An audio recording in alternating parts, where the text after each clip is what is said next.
Hello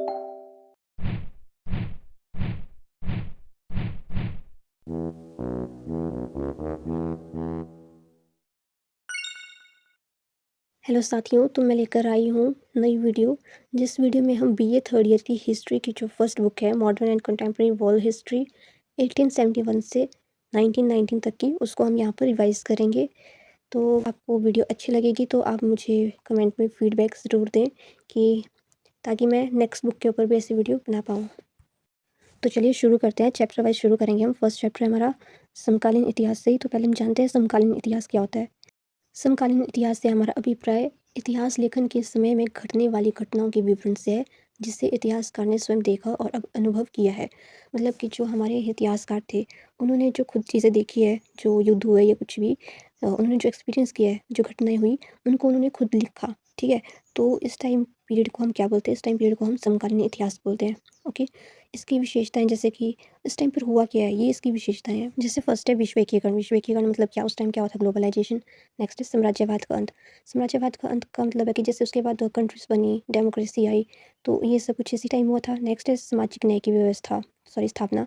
मतलब कि सामाजिक न्याय कैसे? मतलब जो मजदूर होते थे, महिलाएं होती थी, उनके साथ डिस्क्रिमिनेशन होता था, राइट्स नहीं दिए गए थे उनको, तो इसकी भी क्या हुई? स्थापना हुई न्याय की। फिर नेक्स्ट है जनसाधारण की प्रगति। मतलब कि जो आम जनता है, उनके बारे में भी सोचा जाने लगा। ठीक है, उनकी लाइफ में भी चेंजेस आए। जो लोग थे उनको वोट देने का अधिकार मिला, मतलब कि मताधिकार। फिर नेक्स्ट है हमारे पास अंतर्राष्ट्रीय संबंध बढ़े। अंतर्राष्ट्रीय मतलब कि जो ग्लोबलाइजेशन हुई, ठीक है, उसके बाद क्या हुआ? इंटरनेशनल रिलेशनशिप्स थे हमारे, वो ज़्यादा बढ़े। जैसे कि इंटरनेशनल ट्रेड को बढ़ावा मिला और साथ में उनकी मीटिंग्स होने लगी कंट्रीज़ की, तो इससे क्या हुआ? अंतर्राष्ट्रीय संबंध बढ़े। नेक्स्ट है पूंजीवादियों में संघर्ष। मतलब कि जो पूंजीवादी वर्ग था और कारीगरी वर्ग, जो मतलब कारीगर थे, तो उन लोगों ने भी क्या किया? उनके खिलाफ प्रोटेस्ट किया। तो वहाँ पे जो पूंजीवादी देश थे, जो वहाँ पे क्या हुआ? संघर्ष बढ़ा। नेक्स्ट है राज्य के कार्य और स्वरूप में परिवर्तन। मतलब कि उस टाइम क्या हुआ? नए राज्य बने। ठीक है, तो जो उनका वर्किंग सिस्टम है, तो उसमें भी क्या हुआ? चेंजेस हुए ना। मतलब कि वही बताया है इसमें, जैसे कि जो डेवलप्ड कंट्री है, डेवलपिंग कंट्री से अलग होगी। मतलब जो विकसित देश हैं और जो विकसित क्या बोलते हैं उसको, विकासशील देश, उनमें क्या हुआ? उनमें डिफरेंसेस आ गए। दोनों के वर्किंग सिस्टम में क्या आ गए? डिफरेंसेस आ गए। नेक्स्ट है हमारे पास लाइफस्टाइल। मतलब कि लोगों ने अपने लाइफ में भी काफ़ी चेंजेस किए। लोगों ने कला, साहित्य, इस साइड जाने की कोशिश की। और साथ ही जो गरीबी है और पिछड़ापन, मतलब बैकवर्ड जो एरियाज़ हैं या कुछ भी, और ओवर पॉपुलेशन हो रही है, उन सब के बारे में क्या किया? सोचना शुरू किया। इन्वायरमेंट के बारे में सोचना शुरू किया कि क्यों पर्यावरण में ये चेंजेस हो रहे हैं। तो वो सब कुछ इसमें आएगा लाइफस्टाइल में। फिर नेक्स्ट है विश्व का दो गुटों में बंटवारा। मतलब कि जो सेकेंड वर्ल्ड वॉर हुआ था, उसके बाद रशिया वर्सेस यूएसए, मतलब अमेरिका, संयुक्त राज्य अमेरिका, उन दोनों के क्या बन गए थे? अलग अलग गुट बन गए थे। तो इसी के बारे में बताया कि उस टाइम शीत युद्ध भी हुआ था। और वैसे दो गुट उस टाइम भी बने थे जब फर्स्ट वर्ल्ड वॉर हुआ था, फ्रांस वर्सेस जर्मनी हो गया था। ठीक है, फिर नेक्स्ट आता है हमारे पास संयुक्त राष्ट्र संघ की महत्वपूर्ण भूमिका। संयुक्त राष्ट्र संघ मतलब कि जो सेकेंड वर्ल्ड वॉर था, आई थिंक उसके बाद बना है संयुक्त राष्ट्र संघ, और उससे पहले राष्ट्र संघ ही था। उसके थ्रू जो डिफरेंट कंट्रीज़ है, उनके जो रिलेशंस हैं, संबंधों को सुधारने के लिए क्या किया था? ये संयुक्त राष्ट्र संघ बनाया था ताकि युद्ध ना हो ज़्यादा, है ना, तो वो ये इसके लिए था। नेक्स्ट है हमारे पास गुट निरपेक्ष आंदोलन। गुट निरपेक्ष आंदोलन जो था वो एशिया, अफ्रीका और लैटिन अमेरिका के देशों ने किया था। ठीक है, इसमें आता है कि उन्होंने साम्राज्यवाद और उपनिवेशवाद का क्या किया था? विरोध किया था। तो ये गुट निरपेक्ष आंदोलन में आता है। तो इसका मैंने बेसिक्स आपको बता दिया है। ठीक है, फिर नेक्स्ट हमारे पास आता है आधुनिक इतिहास। आधुनिक इतिहास होता क्या है? मध्य युग के बाद से शुरू होने वाला दुनिया का इतिहास। मतलब कि जो मध्य युग आता है पहले, उसके बाद क्या आता है? आधुनिक युग। ठीक है, तो उस टाइम का इतिहास कौन सा हो गया? आधुनिक इतिहास। आधुनिक इतिहास को हम खोज का युग भी बोल सकते हैं, क्योंकि इस टाइम पर जो सर्चेस हुई थी वो इस टाइम पर ज़्यादा हुई थी। फिर नेक्स्ट है हमारे पास आधुनिक युग की विशेषताओं का समकालीन युग पर प्रभाव। यही है सेम कि आधुनिक युग में जो हुआ, ठीक है, वो समकालीन युग पर भी उसका प्रभाव पड़ेगा, क्योंकि दोनों का टाइम पीरियड एक मतलब से सेम ही था। तो फिर हम इसमें इसकी विशेषताएं बताएंगे आधुनिक युग की। तो पहला है हमारे पास पुनर्जागरण आंदोलन। पुनर्जागरण आंदोलन में जैसे कि इस टाइम क्या हुआ था? इस टाइम जो भाषा है, कला है, साहित्य है या ज्ञान विज्ञान है, उस टाइम उस साइड को क्या हुआ था? उस टाइम पर इंटरेस्ट बढ़ गया था। तो इसको हम क्या बोलते हैं? पुनर्जागरण। मतलब लोगों ने फिर से अपनी भाषा में क्या किया? रुचि लेना शुरू किया। ठीक है, नेक्स्ट है धर्म सुधार आंदोलन। धर्म सुधार आंदोलन में जो है वो ईसाई धर्म को लिया गया है मेन, क्योंकि ये बात तो यूरोप की हो रही है। जो पुनर्जागरण था वो भी यूरोप में शुरू हुआ था। तो धर्म सुधार आंदोलन में जो ईसाई धर्म था, वो क्या होता है? 2 पार्ट्स में डिवाइड हो गया था। एक हो गए थे कैथोलिक और दूसरे थे जो प्रोटेस्टेंट थे। ठीक है, तो इसमें ये बताया कि ईसाई धर्म में जो एरर्स थे, वो उनको ठीक करने के लिए उन्होंने आंदोलन किया। नेक्स्ट है नई भूगोलिक खोजें। भूगोलिक खोजें मतलब जियोग्राफिकल डिस्कवरीज जो हुई, जैसे कि जो कोलंबस थे, उन्होंने 1492 में अमेरिका की खोज की थी। फिर 1498 में जो वास्को डी गामा थे उन्होंने इंडिया की खोज की। तो ऐसे-ऐसे क्या होने लगी, जो भूगोलिक खोज हैं वो होने लगी उस टाइम पे, ठीक है। नेक्स्ट है राष्ट्र, राज्य तथा निरंकुश शासक, मतलब कि इस टाइम पर जो राष्ट्र भावना है वो डेवलप हुई। और जो निरंकुश शासक, मतलब कि इस टाइम पर क्या था, यूरोप में राजतंत्र का उत्थान हुआ था। राजतंत्र इस टाइम पर बढ़ा था, ठीक है। नेक्स्ट है हमारे पास वाणिज्यवाद। वाणिज्यवाद में पता ही है आपको क्या होता है, जैसे बिजनेस हो गया है ना, व्यापार हो गया, वो सब चीज़ में आता है वाणिज्यवाद में। और इस टाइम पर नई आर्थिक नीतियाँ बनाई गई थी वाणिज्यवाद को बढ़ावा देने के लिए। नेक्स्ट है इंग्लैंड की शानदार क्रांति। मतलब इसमें स्टोरी कुछ इस टाइप से है कि जो वहाँ की क्वीन थी एलिजाबेथ, उसकी क्या जाती है, डेथ हो जाती है। तो उसका कोई सन नहीं था आगे, मतलब उसने मैरिज भी नहीं करवाई थी। तो जो इंग्लैंड का शासन था वो किसको सौंप देते हैं, स्कॉटलैंड के शासक को, ठीक है। स्कॉटलैंड का शासक होता है जेम्स, उसको सौंप देते हैं। तो इससे क्या होता है कि जो पार्लियामेंट होती है और राजा होता है, उन दोनों के बीच में क्या होता है, संघर्ष चल पड़ता है। फिर जो जेम्स होता है वो अपने बेटे को, चार्ल्स फर्स्ट को, उसको क्या देता है, इंग्लैंड को सौंप देता है बाद में। फिर इसका जो पार्लियामेंट होती है वो विरोध करती है। और एंड में क्या होता है, जो पार्लियामेंट होती है वो चार्ल्स पर देशद्रोह का आरोप लगाकर उसको क्या कर देती है, मृत्युदंड दे देती है। फिर इससे ऐसा होता है कि जो राजतंत्र होता है वो खत्म हो जाता है और प्रजातंत्र होता है शुरू हो जाता है वहाँ पर। आई थिंक आपको स्टोरी समझ आ गई होगी, ठीक है। फिर नेक्स्ट है हमारे पास अमेरिका की स्वतंत्रता का युद्ध। मतलब जो अमेरिका था उसने भी अपनी स्वतंत्रता के लिए युद्ध किया था। किसके खिलाफ, अंग्रेजों के खिलाफ। कोलंबस ने अमेरिका की खोज की थी, ठीक है। तो उसके बाद क्या हुआ था कि जो अंग्रेज थे वहाँ पे धीरे धीरे जाकर बसने लगे। उन्होंने वहाँ पर पहले 13 बस्तियाँ बसाई थी। उसके बाद जो अमेरिका के लोग थे उनके भी अधिकार उनसे छीन लिए गए थे। तो उन्होंने क्या किया, अंग्रेजों का विद्रोह किया और 7 वर्ष तक उन्होंने युद्ध लड़ा। उसके बाद जुलाई 1776 में स्वतंत्रता की घोषणा उन्होंने कर दी थी। नेक्स्ट है हमारे पास फ्रांस की क्रांति। फिर है औद्योगिक क्रांति। ये सब कुछ आसान है, सिंपल है, ये आपको समझ आ रहा होगा। फिर है राष्ट्रवाद। फिर है हथियारों की होड़ को बढ़ावा, सैनिकवाद, आर्थिक साम्राज्यवाद का उदय, परस्पर विद्रोह, गुट समझौतों की प्रणाली। तो ठीक है, ये सब कुछ आधुनिक युग में ये सब कुछ हुआ है आधुनिक युग में। तो ये सब कुछ आप क्या पढ़ने वाले हो इस बुक में। ये बुक इसी के ऊपर बेस्ड है। ये चैप्टर वाइज आएगा आपको अमेरिका के बारे में, इंग्लैंड के बारे में, ये सब कुछ अभी यही है पूरे। उसमें मैंने आपको थोड़ा बेसिक बेसिक बता दिया। तो फर्स्ट चैप्टर हमारा ख़त्म होता है। अब हमारे पास आता है हमारा नेक्स्ट चैप्टर, इटली का एकीकृत राष्ट्र के रूप में उत्थान। तो इसको हम एक शॉर्ट स्टोरी के रूप में समझेंगे कि जो इटली है उसका यूनिफिकेशन कैसे हुआ था, ठीक है। तो इसमें हम 4 स्टेजेस को पढ़ेंगे। 4 स्टेजेस में फर्स्ट है प्रथम प्रयास, दूसरा है काबुल और गैरिबाल्डी की भूमिका, तीसरा है आंशिक एकीकरण, चौथा है रोम का विलय। तो आप डेट्स देख रहे हैं 1815 से लेकर 1870 तक इन्होंने जो एफर्ट्स किए वो सब कुछ इसमें स्टेजेस वाइज दिए गए हैं। तो हम विभिन्न चरणों को पढ़ेंगे कि किसमें क्या था, ठीक है। स्टेजेस पढ़ने से पहले आप ये मैप देखिए, आप मैप में इटली देख रहे हैं, ठीक है। तो इटली के ऊपर आपको एक नॉर्थ में ऑस्ट्रिया कंट्री दिख रही है और एक फ्रांस, ओके। तो जो फ्रांस का रेवोल्यूशन था वो 1789 में शुरू हुआ था और 1799 में ख़त्म हुआ था। तो नेपोलियन को आप जानते होंगे। तो जो नेपोलियन है, जब फ्रांस की क्रांति खत्म हुई थी 1799 में, जो फर्स्ट कॉन्सुल था 1799 में फ्रांस का, वो नेपोलियन बना। उसके बाद नेपोलियन ने 1804 में तख्ता पलटकर खुद वहाँ का एम्पायर बन गया था। तो फिर जो इटली की कहानी होती है वो भी यहीं से शुरू होती है कि नेपोलियन ने फ्रांस के साथ साथ क्या किया था, इटली को अपने अंडर ले लिया था। और 1814 या 1815 में जो नेपोलियन होता है वो हार जाता है, ठीक है। तो उसके बाद से इटली जो है वो संघर्ष कर रही थी। अब हम स्टेजेस पढ़ते हैं, ठीक है। जो फर्स्ट स्टेज है उसमें क्या होता है, 1815 की वियना कांग्रेस के बाद ऑस्ट्रेलिया का प्रभाव बढ़ गया। इटली कई छोटे छोटे राज्यों में बंट गई। और जो 1820 से 21 में कार्बनी विद्रोह हुआ, मेजनी ने यंग इटली संगठन बनाकर लोगों में राष्ट्रवाद जगाया। 1848 की क्रांति हुई लेकिन असफल रही। जो ये सब कुछ दिया है वो 1815 से लेकर 1848 तक का स्टेजेस का बताया है, ठीक है। आपने मैप में देखा था जो इटली है, इटली के नॉर्थ में क्या है, ऑस्ट्रिया है, ठीक है। तो जो नेपोलियन होता है वो हार जाता है। तो उसके बाद वियना कांग्रेस होती है और वियना कांग्रेस के बाद इटली अलग अलग राज्यों में बन जाता है। तो हम देखते हैं वियना कांग्रेस होता क्या है। वियना कांग्रेस मतलब जो वियना है वो एक राजधानी किसकी, ऑस्ट्रिया की। तो मतलब इन्होंने ये मीटिंग कंडक्ट करवाई थी और नेपोलियन के हारने के बाद इन्होंने क्या किया था, यूरोप का पुनर्गठन किया था। तो ये आता है हमारा वियना कांग्रेस में। फिर आता है हमारा कार्बनी विद्रोह। कार्बनी विद्रोह होता है क्या, जैसे 1810 में क्या हुआ था, इटली में स्थापना की गई थी गुप्त समितियों की। गुप्त समिति में से एक थी, वो कौन सी थी, कार्बनी थी, ठीक है। तो 1820 में क्या होता है कि जो स्पेन में निरंकुश शासक है उसका विद्रोह किया जाता है 1820 में। तो उत्तर में पिरामिड और दक्षिण में नेपल्स के कार्बनी सदस्य के विद्रोह स्टार्ट हुए। मतलब नॉर्थ में जो एक जगह है पिरामिड, वहाँ पे जो कार्बनी सदस्य है उन्होंने क्या किया, विद्रोह स्टार्ट किए। तो जो ऑस्ट्रिया का चांसलर होता है मेटरनिक, उसने क्या किया, इस विद्रोह को कुचल दिया ऑस्ट्रिया के चांसलर ने, क्योंकि ऑस्ट्रिया का प्रभाव था ना उस टाइम। फिर हमने उधर पढ़ा था युवा इटली। युवा इटली ये क्या था, संगठन था जिसकी स्थापना 1831 में मैजनी ने की थी, ठीक है। तो इसमें क्या होता है, ये भी गुप्त रूप से कार्य करती थी। और जो इसमें उद्देश्य ये था कि इटली का एकीकरण करना। और जो विदेशी शासन है उनके क्या थे, ये खिलाफ थे। तो जो शिक्षा साहित्य के द्वारा क्या किया गया था, क्रांति को बढ़ावा दिया गया था। और जो 40 साल से कम आयु के बच्चे थे, मतलब जो युवा थे उनको इसमें क्या किया था, शामिल किया गया था। और इनका नारा क्या था, नारा था इनका स्लोगन, एकता, स्वतंत्रता, स्वतंत्र राष्ट्र। ठीक है, ये आपका क्लियर हो गया। तो आपको फर्स्ट स्टेज अच्छे से समझ आ गई होगी कि फर्स्ट स्टेज में दिया क्या है। ठीक है, फर्स्ट स्टेज हमारी 1815 से लेकर 1848 तक है कि इस स्टेज में कैसे कैसे काम किया गया, क्या क्या किया गया, ये सब कुछ में था। ओके, अब हम सेकंड स्टेज को पढ़ते हैं। सेकंड स्टेज में क्या है, 1850 से लेकर 1860 तक हमारी सेकंड स्टेज है।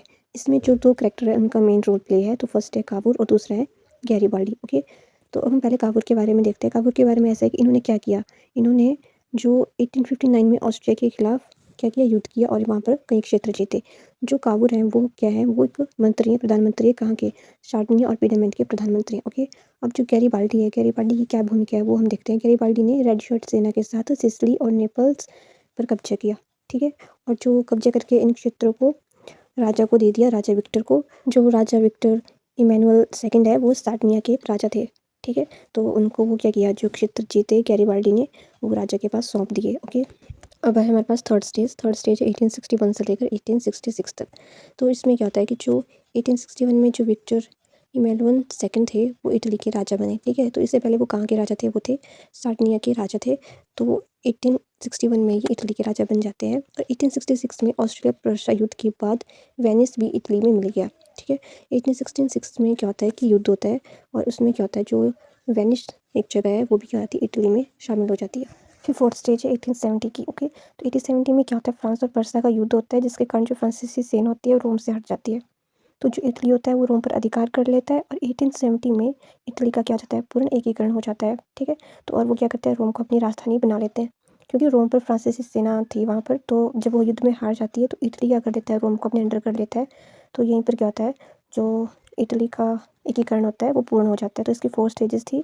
तो आपको 4 स्टेजेस अच्छे से समझ आ गई होगी, डेट्स को याद रखना और जो जो इसमें इवेंट्स होते हैं उनको याद रखना। और इसमें जो इम्पोर्टेंट है वो यही है जो मैंने यहाँ पे आपको दिया है। इम्पोर्टेंट आपको यहाँ पे 4 मार्क्स का पूछ सकते हैं, तो इनको आप अच्छे से पढ़ लेना। और यहाँ पे मैंने नोट्स दिए हैं अपने। वैसे राइटिंग बहुत बेकार है, राइटिंग पे मत जाना, तो आप इनका स्क्रीनशॉट ले सकते हो। ओके, आपको अब नेक्स्ट चैप्टर पर जाने से पहले मैं आपको एक बार फिर से देखना पड़ेगा। देखो ध्यान से, जर्मनी कहाँ पर है और जर्मनी के नीचे फ्रांस, फ्रांस की साइड को स्विट्ज़रलैंड और फ्रांस के साथ इटली लग रहा है और इटली के ऊपर को क्या है, ऑस्ट्रिया है। ठीक है, तो इस मैप को आप दिमाग में अच्छे से बिठा लो। यही आपको हिस्ट्री को पढ़ने में क्या करेगा, हेल्प करेगा। जो मैप होता है ना, मैप के थ्रू आप सब अच्छे से समझते हो। ओके, फिर हम स्टार्ट करते हैं नेक्स्ट चैप्टर। तो नेक्स्ट चैप्टर है हमारा जर्मनी का एकीकृत राष्ट्र के रूप में उत्थान। मतलब कि जैसे हमने इटली के बारे में पढ़ा ना कि उसका यूनिफिकेशन कैसे हुआ, वैसे हम किसके बारे में पढ़ने जा रहे हैं, जर्मनी के बारे में। ओके, तो आपने मैप में देखा था कि जो जर्मनी है उसके साइड को कौन सा देश है, वो है हमारा पास फ्रांस। ठीक है, और जो उसके नीचे कौन सा था, ऑस्ट्रिया, है ना। तो मैप को आप अच्छे से समझ लो। तो स्टोरी इन्हीं देशों के आसपास है हमारी पूरी जर्मनी की। ओके, तो हमारे पास सबसे पहले बुक में जो टॉपिक है वो है कि इसके सहायक तत्व कौन कौन से हैं यूनिफिकेशन के।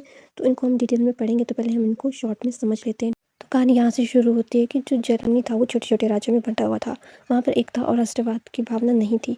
और 1789 में फ्रांस की क्रांति हुई थी। तो उसके बाद जो नेपोलियन होता है वो जर्मनी को भी अपने अंडर ले लेता है और वहाँ पे एक संघ बनाता है, उसको बोलते हैं राइन संघ। ठीक है, जर्मनी में। और 1815 में वियना सम्मेलन में जो जर्मनी होता है वो 39 राज्यों में बन जाता है, मतलब 39 राज्यों का एक संघ बन जाता है। और जो ऑस्ट्रिया होता है उस संघ को अपने अंडर ले लेता है। और जो ऑस्ट्रिया का चांसलर होता है, मैंने बताया था, वो होता है मेटरनिक। ओके, जो मेटरनिक होता है वो राष्ट्रवाद को क्या करता है, ख़त्म कर देता है, आज़ादी ख़त्म कर देता है वहाँ की जर्मनी की। फिर 1819 में कार्लसबाद कानून लागू किया। कार्लसबाद कानून में प्रेस के ऊपर कंट्रोल कर लिया, कोई उनके खिलाफ कुछ छाप नहीं सकता था। समझ आ रहा है। फिर नेक्स्ट है जॉलब्रिन से आर्थिक एकता बढ़ी।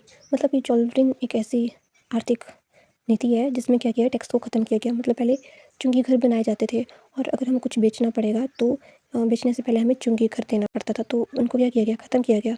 फिर इसके बाद है कि औद्योगिक क्रांति से रेल उद्योग और संपर्क बढ़ा और जो स्टूडेंट्स और प्रोफेसर्स हैं उन्होंने राष्ट्रवाद को फैलाया। और 1813 और 1848 में क्रांतियाँ हुई। उन्होंने भी क्या किया, मतलब कि जो एकीकरण के लिए कौन कौन से तत्व सहायक रहे वो हम इसमें पढ़ रहे हैं। तो आप ये बातों को ध्यान में रखो कि जो जितने भी पॉइंट्स आ रहे हैं वो सारी क्या इंपॉर्टेंट रोल प्ले कर रहे हैं, किसके लिए, यूनिफिकेशन के लिए। फिर नेक्स्ट है 1848 में फ्रैंकफर्ट संसद बनी। नेक्स्ट फेडरिक विलियम फोर्थ ने ताज ठुकराया। मतलब जो फेडरिक विलियम फोर्थ है वो पर्शिया के राजा थे, तो उन्होंने 1848 में क्या किया था, ताज ठुकरा दिया था। जो पर्शिया है वो अब कोई देश नहीं है। ठीक है, जो पर्शिया है वो पुराने टाइम में जर्मनी का हिस्सा था। जर्मनी और पोलैंड के कुछ एरियाज़ को मिलाकर पर्शिया बना। तो पर्शिया ने जर्मनी को एकीकरण दिलवाने में हेल्प की थी। अपने इधर बिस्मार्क शब्द भी देखा होगा, है ना। तो बिस्मार्क के बारे में भी हम आगे पढ़ेंगे। ठीक है, जो बिस्मार्क था वो भी ग्रेट लीडर था, उसकी वजह से भी जर्मनी के एकीकरण में बहुत सी हेल्प मिली। हमारी बुक में कुछ इस तरह से पॉइंट्स दिए गए हैं, तो चलो हम इनको पढ़ते हैं कि जो जर्मनी का एकीकरण हुआ उसके सेक्टर तब कौन कौन से हैं। तो फर्स्ट है फ्रांस की क्रांति का प्रभाव। ये तो आपको पता लग ही गया, अब जब फ्रांस की क्रांति हुई तो राष्ट्रवाद की भावना फैली, तो उस वजह से जर्मनी में भी इसका प्रभाव पड़ा। नेक्स्ट है नेपोलियन की जर्मन विजय पर एकीकरण का प्रभाव। मैंने अभी बताया कि नेपोलियन ने जर्मन को अपने अंडर ले लिया था, जर्मनी को, फिर वहाँ पे राइन संघ की स्थापना की थी। नेक्स्ट है वियना निर्णय तथा जर्मनी। ये भी हमने पढ़ लिया कि 39 राज्य में बटा था, फिर उसको एक संघ बना दिया। मेटरनिक द्वारा उदारवादियों का दमन, खालसाबाद अधिनियम। ये भी हमने पढ़ लिया कि इसमें क्या था, प्रेस पर नियंत्रण कर लिया। जो स्टूडेंट्स थे, प्रोफेसर्स थे, है ना, वो क्या कर रहे थे, राष्ट्रवाद को फैला रहे थे, तो उन्होंने क्या किया, मेटरनिक ने खालसाबाद अधिनियम लागू कर दिया और प्रेस पर नियंत्रण कर लिया। नेक्स्ट है जर्मनी का आर्थिक एकीकरण। हमने पढ़ा ये भी कि जो चुंगी घर होते थे, ठीक है, वहाँ पे चुंगी कर मतलब टैक्स दिया जाता था, उसको भी खत्म कर दिया। इसको बोलते हैं जॉल्वरिन। ओके, फिर नेक्स्ट है औद्योगिक क्रांति, हमने पढ़ लिया। बौद्धिक आंदोलन, ब्रास्टेन सेफ्ट, मतलब ये ऐसा है कि ये भी गुप्त समिति होती थी जो जिन्ना विश्वविद्यालय, जिन्ना यूनिवर्सिटी के स्टूडेंट्स ने मिलकर बनाई थी, ठीक है। ये 1830 की क्रांति का प्रभाव। 1830 में क्या हुआ था, क्रांति हुई थी फ्रांस में, उसका भी प्रभाव यहाँ पे पड़ा। और फिर फ्रैंकफर्ट का पार्लियामेंट। फ्रैंकफर्ट का पार्लियामेंट भी इंपॉर्टेंट है, इसको पढ़ लेना। फ्रैंकफर्ट की पार्लियामेंट में ऐसे है कि फ्रैंकफर्ट एक जगह है, वहाँ पे जो संसद बिठाई गई, तो इस वजह से वहाँ पे उसको फ्रैंकफर्ट की पार्लियामेंट बोला जाता है। और जो हमारे पास विलियम फोर्थ है, ये हमने पढ़ा, इनको दिया गया था इसका ताज जर्मन का, पर इन्होंने वहाँ की लीडरशिप नहीं की। देखो मैंने आपको शॉर्ट में ऊपर ऊपर से समझा दिया है ना, तो अगर आप इतना भी समझ पा रहे हैं तो आप एग्ज़ाम में लिख पाओगे। क्योंकि देखो यहीं पे इसमें ऐसा ही है कि जब किसी राज्य को स्वतंत्रता चाहिए तो फ्रीडम्स के लिए आंदोलन होते हैं, समितियाँ बनती हैं, तो वही सब हम पढ़ने वाले हैं और ये हम सब पढ़ भी रहे हैं, ठीक है। मैंने यहाँ पे अपने शॉर्ट नोट दे दिए हैं, आप इनका स्क्रीनशॉट लेकर रख सकते हैं, यहाँ से पढ़ सकते हैं। तो ये इंपॉर्टेंट है, जो आपको आता ही आता है और ये आपका प्रिपेयर होना चाहिए। अब हम बिस्मार्क के बारे में पढ़ते हैं। जो बिस्मार्क टॉपिक है उसके अंदर हम 3 चीज़ों को इंक्लूड करते हैं। पहला रक्त एंड लोह नीति, दूसरा ऑस्ट्रिया एंड फ्रांस से युद्ध, तीसरा 1871 में जर्मनी का एकीकरण।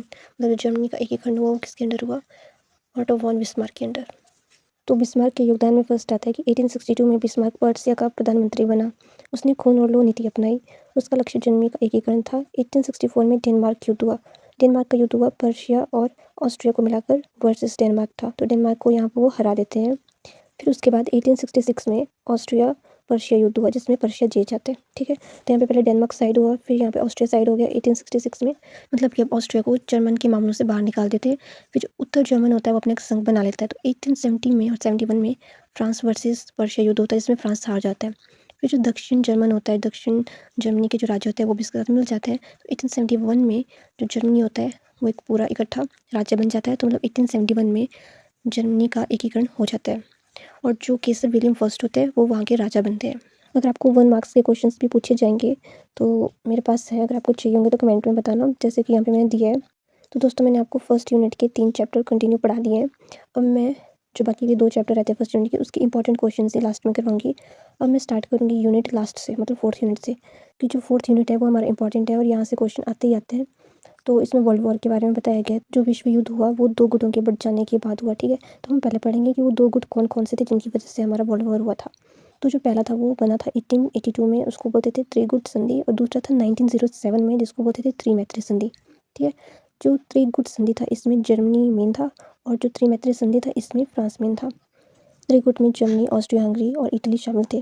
इनका उद्देश्य एक दूसरे की रक्षा करना और फ्रांस व रूस के प्रभाव को रोकना था।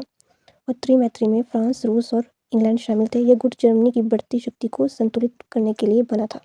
तो आप समझ ही गए होंगे, मेन इसमें जर्मन वर्सेस फ्रांस था। नेक्स्ट कॉन्सेप्ट है हमारे पास एंग्लो जर्मन शत्रुता। इसमें क्या है, इसमें से कि जर्मनी इंग्लैंड की बराबरी करना चाहता था और इंग्लैंड अपनी श्रेष्ठता खोना नहीं चाहता था। इसी वजह से दोनों के बीच शत्रुता बढ़ी और यह प्रथम विश्व युद्ध का कारण बना। इसमें ऐसा है कि जो जर्मनी था वो पावरफुल बन रहा था, ठीक है, और इंग्लैंड ऐसा नहीं चाहता था। तो हम इसके रीजंस पढ़ते हैं कि क्यों ये एनिमी बने। पहला कि जर्मनी तेजी से शक्तिशाली बन रहा था। दूसरा नौसेना, कि मतलब इंग्लैंड की नौसेना मजबूत थी, अब जर्मनी भी पावरफुल हो रहा है तो फिर इसमें इंग्लैंड को खतरा था। और थर्ड है हमारे पास उपनिवेशों की प्रतिस्पर्धा। मतलब क्या, कि जो इंग्लैंड था उसने अपने उपनिवेश बनाए थे और वैसे ही क्या जर्मनी अपने अपने उपनिवेश बना रहा था। तो ये सारे रीजंस है जिसकी वजह से जो इंग्लैंड और वर्सेस जर्मन हो रखे थे। अब नेक्स्ट चैप्टर हमारे पास प्रथम विश्व युद्ध के कारण, घटनाएं एवं परिणाम। तो हमारी बुक में कुछ इस तरह से दिया गया है, ये थोड़ा लेंथी है, मैं आपको शॉर्ट में बताऊंगी, ठीक है। तो फर्स्ट है फ्रांस जर्मनी प्रतिद्वंदिता। 1870 के युद्ध के बाद जर्मनी ने फ्रांस से अलासास लॉरेन छीन लिया। फ्रांस बदला लेना चाहता था। देखो हमने पढ़ा था अभी जर्मनी के बारे में, हमने अभी पढ़ा कि 1870 में फ्रांस से उसने क्या किया था, युद्ध किया था, है ना। तभी तो 1871 में उसका एकीकरण हुआ, ठीक है। तो यही बात है। और फिर नेक्स्ट है यूरोप का 2 गुटों में बँटना। अभी हमने पढ़ा कि 2 गुट कौन-कौन से थे, एक त्रिमैत्री और एक त्रिगुट, ठीक है। 2 गुटों में जो यूरोप था वो बँट गया था। अभी आपको एक बात याद रखनी है कि जो फर्स्ट वर्ल्ड वॉर है वो है 1914 टू 1918 तक। मतलब कि ऐसे बहुत से कारण थे जिसकी वजह से हमारा वर्ल्ड वॉर हुआ। एक कारण नहीं है, बहुत से कारण हैं और इन्हीं पॉइंट्स को हम पढ़ रहे हैं, ठीक है। ऐसी बहुत सी चीज़ें हैं जो पहले से होती आ रही है, जो हमारा विश्व युद्ध का कारण बनी। तो हमारे पास नेक्स्ट है सैन्यवाद। सैन्यवाद क्या, कि जो देश थे वो अपनी अपनी सेना बढ़ा रहे थे, हथियार थे जिसे बढ़ा रहे थे। तो इससे पता चल रहा था कि युद्ध की तैयारी हो रही है, तो सारे देश अपनी क्या कर रहे थे, सेना को मजबूत करने में लगे थे। नेक्स्ट है समाचार पत्रों द्वारा जनमत भड़काना। मतलब कि जो राष्ट्रवादी थे उन्होंने क्या किया, समाचार पत्रों द्वारा, अखबारों द्वारा लोगों को क्या किया, भड़काया, एक दूसरे के प्रति नफरत फैलाई। फिर हमारे पास नेक्स्ट राष्ट्रवाद, कि हर देश खुद को क्या समझता था, श्रेष्ठ, कि हम सुपीरियर हैं। अपने वर्ग को, अपनी जाति को, अपने राष्ट्र को वो क्या करना चाहता था, आगे बढ़ाना चाहता था। नेक्स्ट है हमारे पास लोकतंत्र और तानाशाही का टकराव। मतलब कि कुछ देश लोकतंत्र थे और कुछ राजशाही थे। तो ये जो टकराव है ये उत्पन्न हो गया कि इसके बीच डिफरेंसेस थे ना। कुछ लोग को डेमोक्रेसी चाहते थे, तब भी वर्ल्ड वॉर हुआ। फिर है साम्राज्यवाद की होड़। मतलब यूरोपीय देश एशिया और अफ्रीका में उपनिवेश बनाना चाहते थे और उसी वजह से क्या हुआ, उनका आपसी टकराव होने लगा। नेक्स्ट है जर्मनी का विश्व शक्ति बनने का प्रयास। जो जर्मनी था वो तेजी से अपनी जो सेना थी उसको शक्तिशाली बना रहा था, उद्योग में प्रगति कर रहा था, ठीक है। तो इंग्लैंड और फ्रांस क्या हो रहे थे, पीछे छूट रहे थे, तो ये भी कारण है। नेक्स्ट है विलियम द्वितीय का स्वभाव। मतलब जो केसर विलियम द्वितीय थे वो जर्मनी का शासक था और उसका जो नीति थी, आक्रामक टाइप की नीतियाँ थी उसकी। नेक्स्ट है इंग्लैंड जर्मनी प्रतिद्वंदिता। अभी हमने पढ़ा भी था पीछे कि दोनों के पास सेना और व्यापार की वजह से क्या थी, आपस में टकराव था। फिर नेक्स्ट है रूस ऑस्ट्रिया दुश्मनी। मतलब दोनों बाल्कन क्षेत्र को अपना प्रभाव बढ़ाना चाहते थे। बाल्कन क्षेत्र की वजह से रूस और ऑस्ट्रिया में दुश्मनी थी। नेक्स्ट हमारे पास इटली की नीति। इटली अपने फायदे के अनुसार गुट बदलने को तैयार रहता था, इससे स्थिति और जटिल हो गई। फिर नेक्स्ट है निकट पूर्व बाल्कन समस्या। तुर्की साम्राज्य कमजोर हो रहा था, उसके क्षेत्र को लेकर यूरोपीय देशों में संघर्ष शुरू हो गया था। जो बाल्कन था एरिया, उसको लेकर क्या हुआ था, यूरोप के कुछ जो राज्य थे वो आपस में लड़ने लग गए थे। फिर नेक्स्ट है हमारे पास मोरक्को संकट 1905। मोरक्को जो था वो फ्रांस के अंडर था, मतलब फ्रांस संरक्षक करता था किसका, मोरक्को का। तो जर्मनी को ये पसंद नहीं था, इसलिए जो जर्मनी था उसका विद्रोह करता था। तो इस वजह से दोनों के बीच फिर से तनाव पैदा होता था यहाँ पर। नेक्स्ट हमारे पास अगादिर संकट 1911। अगादिर एक बंदरगाह ठीक है। तो वहाँ पर जर्मनी ने अपना एक जहाज भेजा था, जंगी जहाज, जिसका नाम था पैंथर। तो मोरक्को के विषय को लेकर जर्मनी ने फिर से वहाँ पर अपना इंटरफेयर किया था, तो ये उसी में इंक्लूड है। नेक्स्ट हमारे पास गुप्त समितियाँ। जो देश थे वो दूसरे से छुपकर समझौते करते थे, इससे युद्ध की स्थिति में सभी देश खिंचे। नेक्स्ट अंतर्राष्ट्रीय संगठन का अभाव। उस समय शांति के लिए कोई मजबूत संस्था नहीं थी, इसलिए विवाद सुलझ नहीं पाते थे, ठीक है। फिर 18 हमारे पास नेक्स्ट आर्चड्यूक फेर्डिनेंड की हत्या। ये हमारा तत्काल कारण है।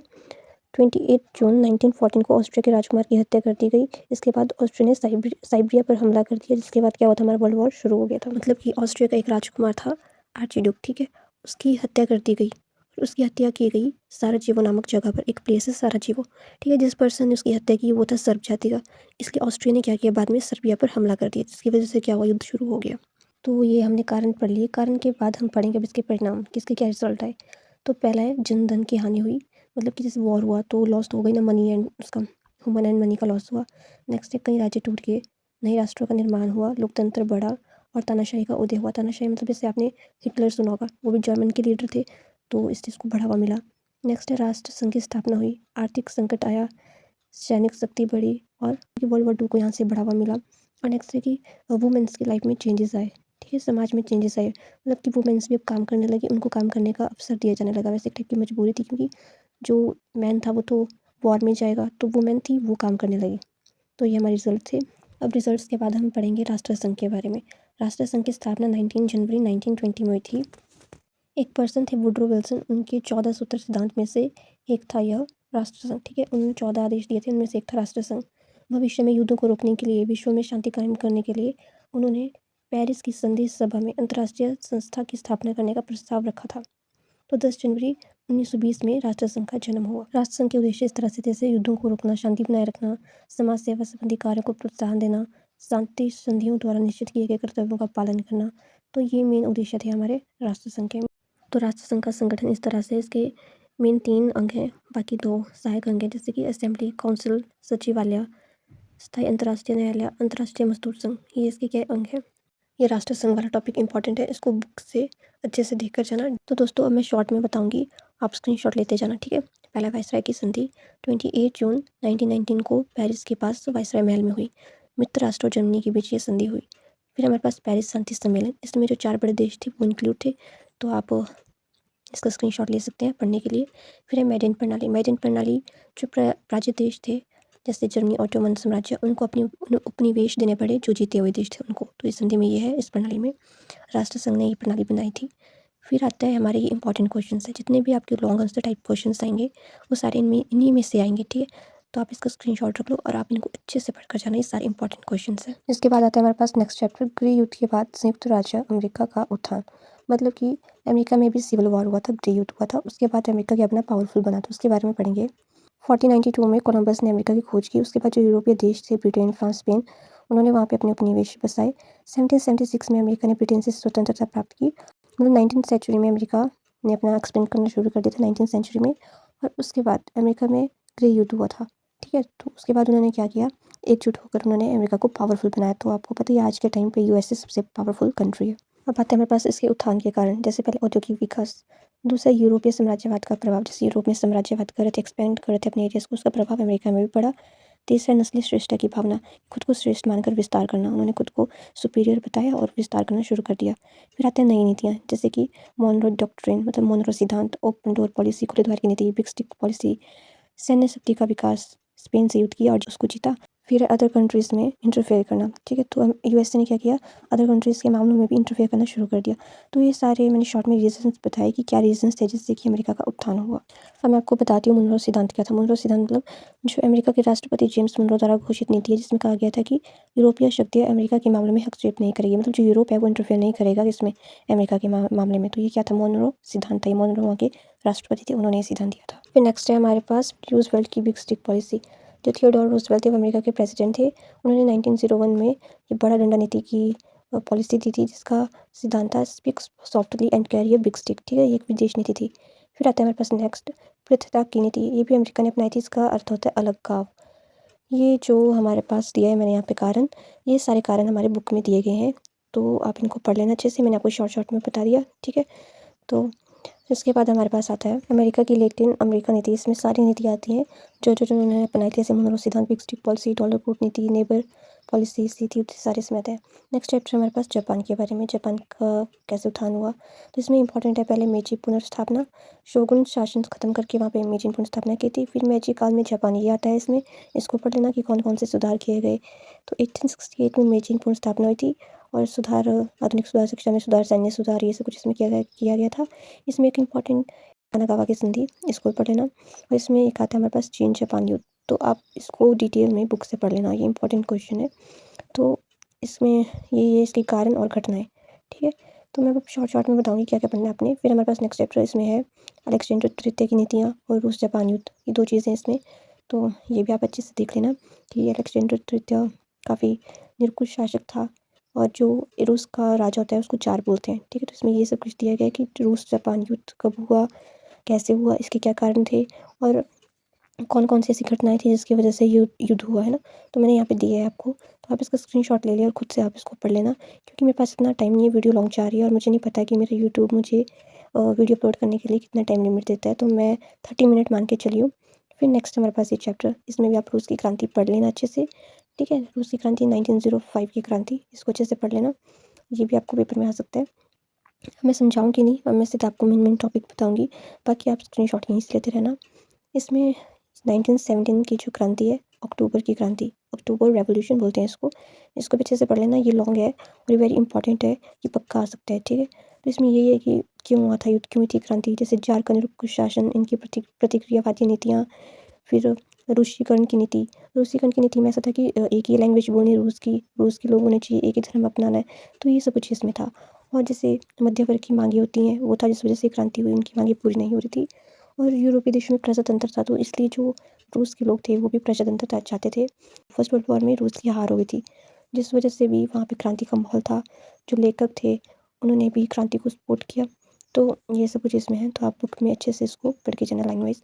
देखो हिस्ट्री बहुत ईजी है, कोई भी क्रांति आंदोलन होगा उसके कारण पढ़ो, क्यों हुआ, और उसकी घटनाएं पढ़ना पढ़ो। और इसमें एक लीडर के बारे में, लेनिन के बारे में, इसको पढ़ लेना, रूसी क्रांति के नेता थे ये लेनिन। नेक्स्ट एशिया में राष्ट्रीय आंदोलन, इसमें चीन के बारे में बताया है।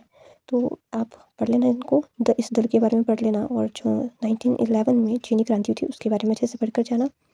और ये हमारे इसमें मेन लीडर थे सन यात सेन, इसके बारे में पढ़ के जाना। और इसमें 4 मई को आंदोलन हुआ था एक 1919 में चीन में, वो पढ़ के जाना। फिर आता है हमारे पास ओटोमन साम्राज्य के बारे में। ओटोमन साम्राज्य में एक बर्लिन की संधि टॉपिक इंपॉर्टेंट है। उसके बाद इसमें युवा तुर्क क्रांति पढ़ के जाना, युवा तुर्क क्रांति क्या है। और नेक्स्ट हमारे पास प्रथम बाल्कन युद्ध, इसके बारे में पढ़ के जाना। बाल्कन युद्ध वैसे 2 हुए थे, बट प्रथम वाले को पढ़ के जाना। और यूरोप का रोगी ओटोमन साम्राज्य को बोला जाता है, इसको भी आप पढ़ के जाना। नेक्स्ट हमारे पास जो हमारे फर्स्ट यूनिट से इंपॉर्टेंट टॉपिक्स रह गए थे उनको मैंने यहाँ पे दिया है। साम्राज्यवाद, वफद पार्टी, सोशलिज्म के फीचर, अफ्रीका की भगदड़, और फिर फ्रांस पर्शिया युद्ध। फिर इंपॉर्टेंट पर्सन के बारे में यहाँ पे कार्ल मार्क्स, उसके बारे में पढ़ के जाना, इसके सिद्धांत पढ़ के जाना, ठीक है। और ये हमारा जो ऑटोमन बिस्मार्क है उसके बारे में। आई थिंक इस मटेरियल से आपको हेल्प मिल जाएगी आपके एग्ज़ाम के लिए। मुझे पता है मेरी वॉइस पूरी वीडियो में अच्छी नहीं आई है, मैंने सिर्फ कोशिश की अपने नोट्स आप तक पहुँचाने के लिए, और मैं आपको सब कुछ समझा नहीं पाई क्योंकि मेरे पास इतना टाइम नहीं है। तो ऑल द बेस्ट, अच्छे से पेपर देना।